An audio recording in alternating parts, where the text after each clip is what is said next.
it's Katie, and welcome back to my booktube channel. For today's video, I will be reading 1-star reviews of my favorite books. And I have a list of about 5 of my favorite books that I read this year, so I'm excited to see why people might not like them. I feel like for these books, usually if they're like my all-time favorites, it's like the feeling that it gives me, and if I connect to the characters and if I have a great time reading. I don't necessarily believe that they are absolutely perfect even if I give them 5 stars, so I'm definitely open to seeing why people dislike them, and I'm really excited to see that. So I don't mean anything bad by this. If I read your review, I firmly believe that everybody is able to have their own opinions. I respect that, so I don't mean anything bad by this, so don't be mad at me, I promise. I am just going to pull them up on my phone. I think the first one I'm going to start with is Once Upon a Broken Heart by Stephanie Garber. You guys know I'm obsessed with all of her books. So I think how I'm going to go about this, I'm just going to go on Goodreads, and I think I'm just going to scroll down to where the reviews are. I think you can organize them by just clicking on like 1 star, and I think it'll just pull up all of the 1-star reviews. It actually looks like there's not too many 1-star reviews. This book has a 4.24 out of 5 stars, so that makes me excited. I'm glad I'm not the only one that loves that book. Okay, there's only 117 1-star reviews, so that should, make me feel better, I guess. Let's see. Oh, this one says, "This was terrible. Worst book I've ever read. Need the sequel immediately." What does that even mean? How can you give it 1 star because it's the worst book you've ever read, but then you also need the sequel? I mean, same. I also need the sequel, so I agree, but I just think that's really funny. Okay, this person wrote a book, so let me see what I can find in here. Okay, there's a lot of spoilers in this review, so I can't really read too much of it, but I am going to read you the beginning that they have in bold because I think it's probably just sums up everything that they're trying to say. But they said, "To put it simply, Once Upon a Broken Heart is a hot mess. The premise promises a fairy tale, but what Garber delivers is a confused nightmare.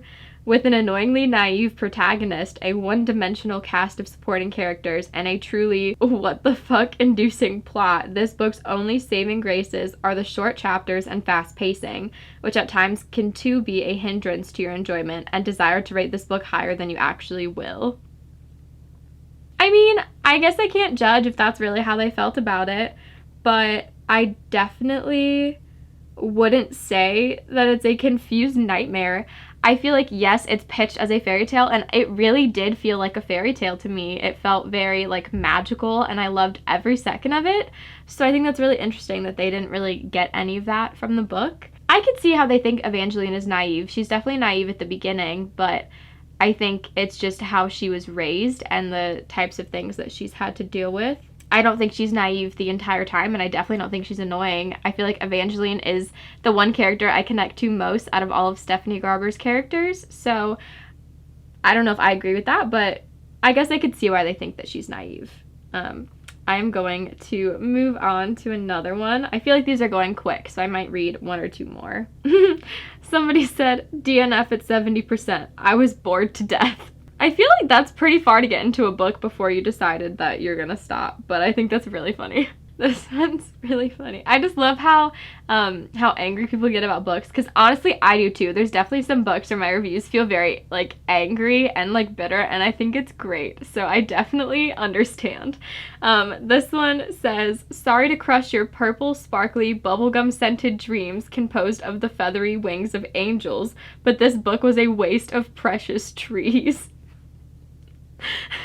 That's all I'm gonna read from it, but that's really funny. Okay, so the next book I'm doing is Kingdom of the Wicked by Kerri Maniscalco. I couldn't decide if I wanted to do that or Kingdom of the Cursed, but I feel like Kingdom of the Wicked would be better because there won't be spoilers for you guys. At least there shouldn't be.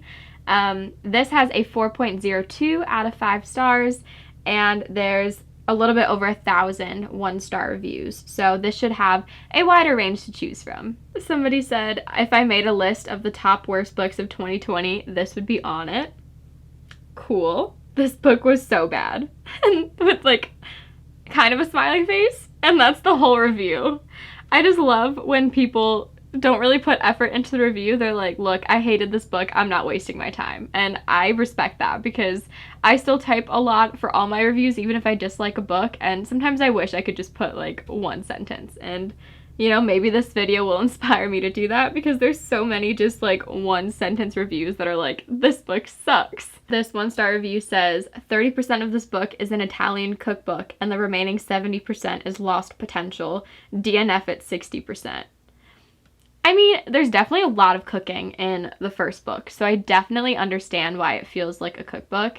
That's one of the elements I loved about it because I love books that have cooking and baking and a whole bunch of culture within it, but I could definitely see why people don't like it because that's not really what you expect from a fantasy, so that is totally fair. I feel like this one wasn't as juicy as Once Upon a Broken Heart, but I could not find a lot of 1-star reviews to read. So I'm just going to move on to the next one, which is It Ends With Us by Colleen Hoover. So this book has a 4.43 out of 5 stars. And let's see how many 1-star reviews there are. Over 5,000 1-star reviews, but based on the fact that there's 510,000 reviews total, I feel like that's still a pretty good ratio. I'm not going to read this whole review. It's like a book, but it starts with this person saying that she doesn't like Colleen Hoover's writing, which is totally fair. Sometimes writing styles just don't click. There's a ton of authors writing that just doesn't quite work for me, so that's totally fair.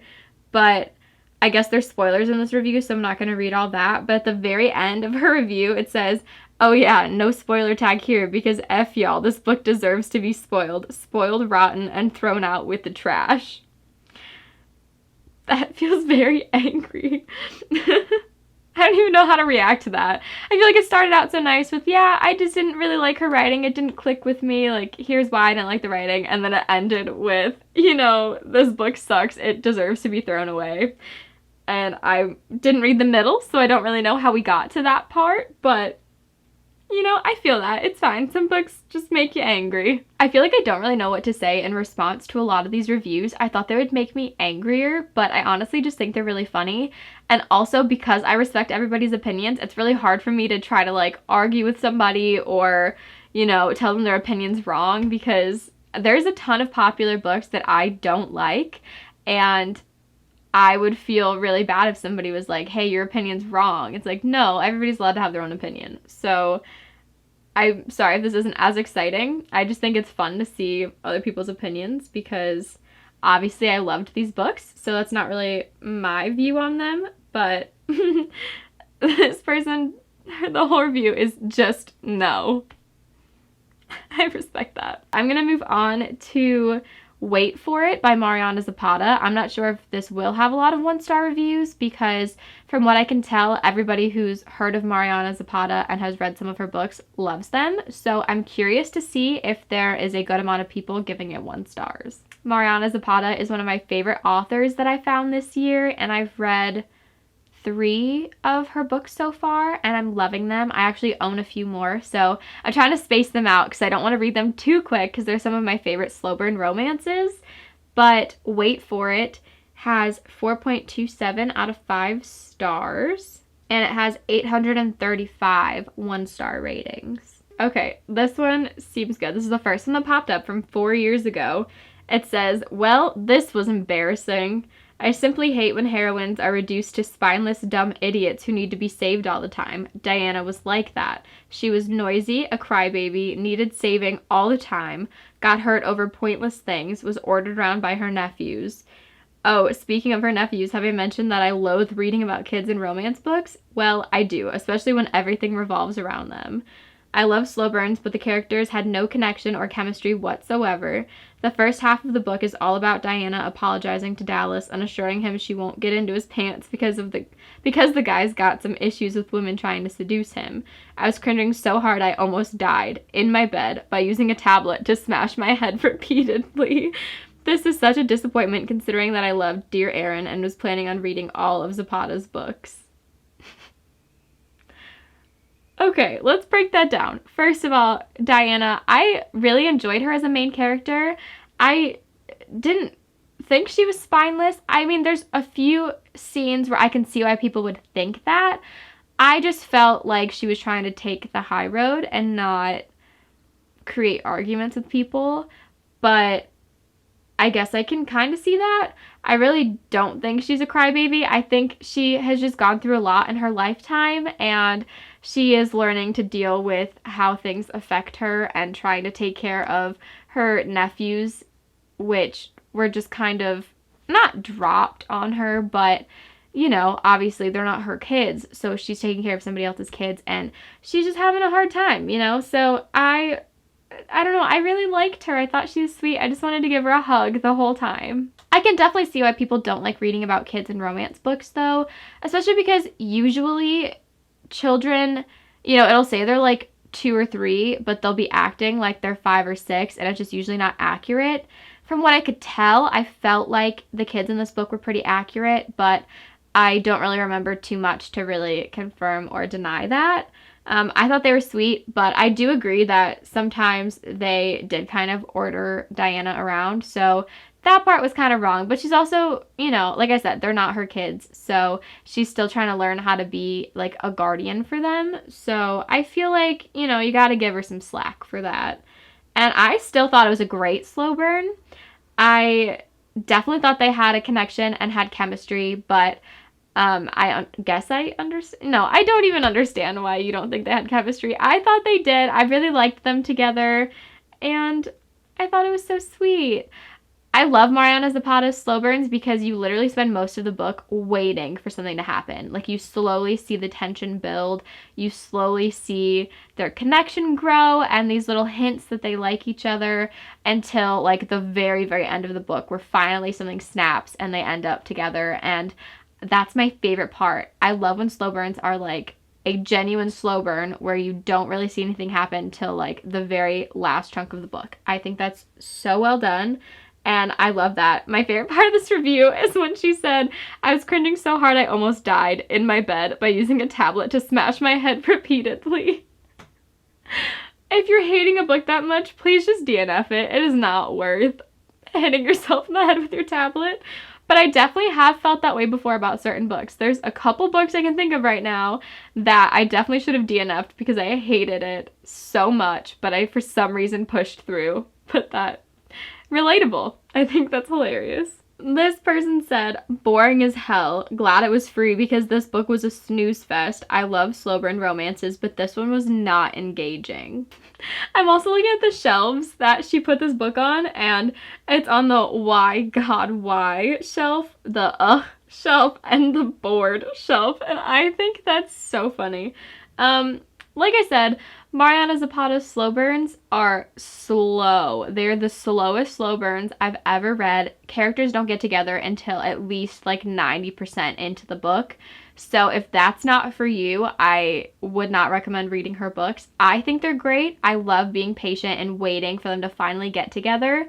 But I can understand why it's not very engaging because they, you know, they don't actively talk about how they like each other until like the very end. So I can definitely see that. It's just something I really love. Okay, this review also goes with what I was just talking about. It says, "Wait for it" is aptly titled. You will wait and wait. Wait some more. Keep waiting. Get ready? Nope. Wait a little longer. At the end, you will scratch your head and wonder why you waited at all. I think it's worth the wait.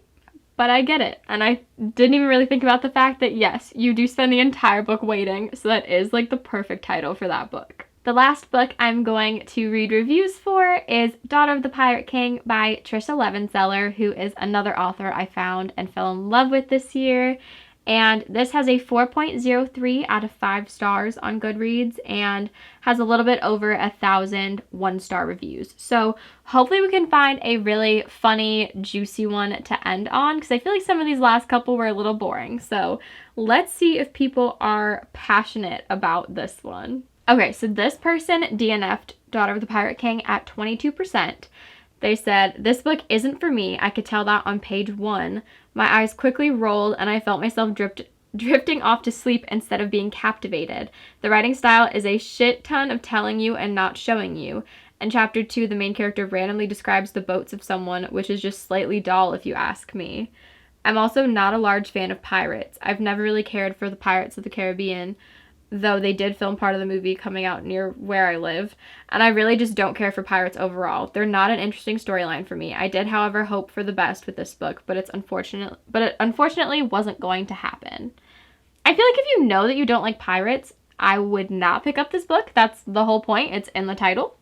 And I disagree about the writing style. Literally from page 1, I fell in love with Tricia Levenseller's writing. I thought it was so captivating. It was so exciting and interesting, and I loved the world that she painted. I fell in love with pirates through this. I never watched Pirates of the Caribbean either, so I wasn't really sure where I stood on pirates, but this made me fall in love with it. I was obsessed with this duology. I still am, and if you have any pirate book recommendations, please let me know.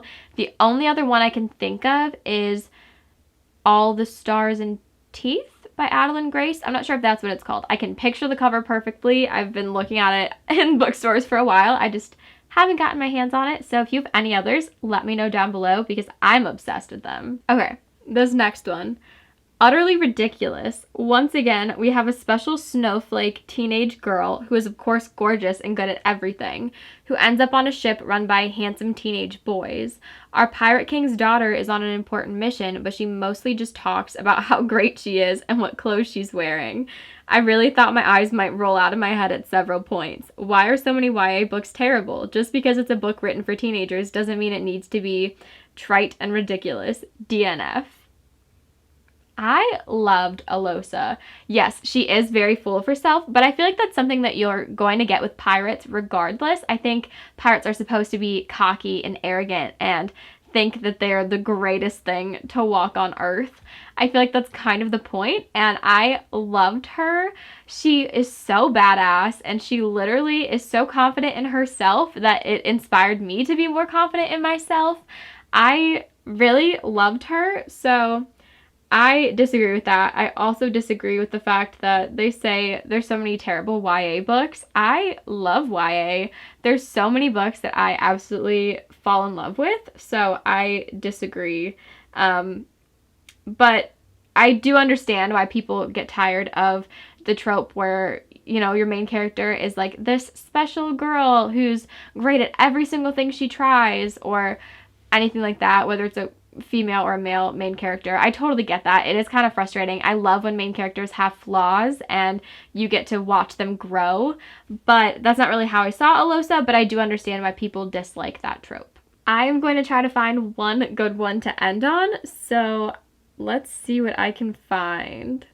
Oh, okay, here's one. Let's see if this is a good one. It says, holy shit, it's bad. The writing, the dialogue, the plot. There's nothing about this book that I enjoyed.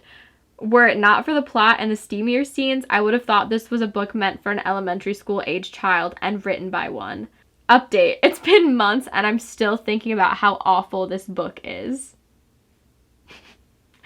I disagree. I loved all these things about it. Okay, so what all did it list? The writing. I already said I loved the writing. The dialogue. I thought the dialogue was so fun. You get banter between pirates. I mean, what more could you want? And then the plot. I thought the plot was great. I thought it was such an interesting concept, and you get like action scenes, you also get more emotional scenes, you get steamy scenes. I thought it was fantastic. So I 1000% disagree, but you know, it's okay. I think it's funny that it's months later and they still think about how awful that book is, because I definitely have at least one book that comes to mind that I read in May that I still absolutely hate with the passion. Like if somebody asks me what I think about it, I fully go on a rant. So that part is definitely relatable, but I'm going to stop there. Like I said earlier, if I read your review, I totally respect your opinion. I think I said it multiple times in this video. I just thought this would be really fun to see why people dislike some of my favorite books.